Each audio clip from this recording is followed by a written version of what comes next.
For many walk, of whom I have told you often, and now tell you even weeping, that they are the enemies of the cross of Christ. Philippians chapter 3 verse 18.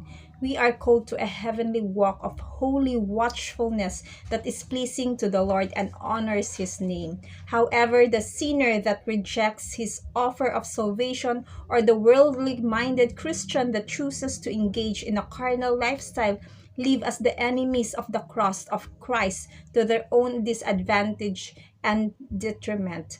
Paul had set aside all his own religiosity and worldly pursuits for the sake of knowing Christ, and found it painful when he discovered others who were entrapped in these sanctimonious practices and became enslaved to their own pious ways.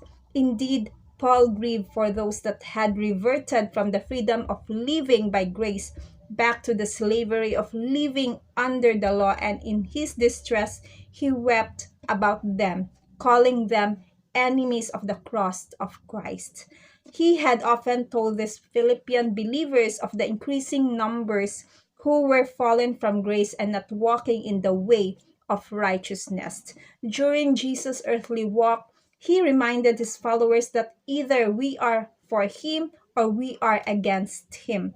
All unbelievers are against Christ and are at enmity with God. But sadly, there are some Christians who do not walk in spirit and truth, and who try to live according to their own righteousness, who are also against Christ, and Paul labeled these people as enemies of the cross of Christ. Paul knew that during our earthly walk, every believer is in a process of progressive sanctification, which occurs when we are walking in spirit and truth, abiding in Christ, submitted to the Spirit of God, and learning to grow in grace through the chastening work of God in our lives. However, when fleshly pursuits impinge on our walk of faith, when our will rather than God's will is the focus of our life, or works of the law are substituted for a life of trust, the shocking truth is that we find ourselves out of fellowship with the Lord and labeled as enemies of the one who brought us with his own blood. Peter wants himself to be an enemy of the cross when he tried to prevent Jesus from fulfilling the will of his Father at Calvary. Peter rebuked the Lord, saying, "Far it be from you, Lord, this shall not happen to you." But Jesus turned and said to Peter, "Get behind me, Satan. You are an offense to me, for you are not mindful of the things of God." Paul followed the example of Jesus by setting aside all fleshly pursuits and being prepared to suffer for his name's sake. Though Paul suffered the loss of all things, he counted them to be but rubbish in order to gain Christ, and he calls us to do the same. As children of God, we should be aware that when we go against God's will or resist the Spirit's guidance in our lives, we become enemies of the cross.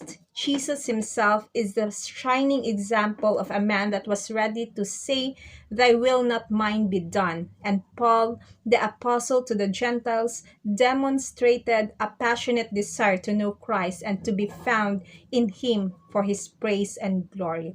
As we journey through life, may we allow nothing to impinge on our walk of faith, and willingly die to our own desires and live by grace in Christ alone. To God be the glory. God bless you.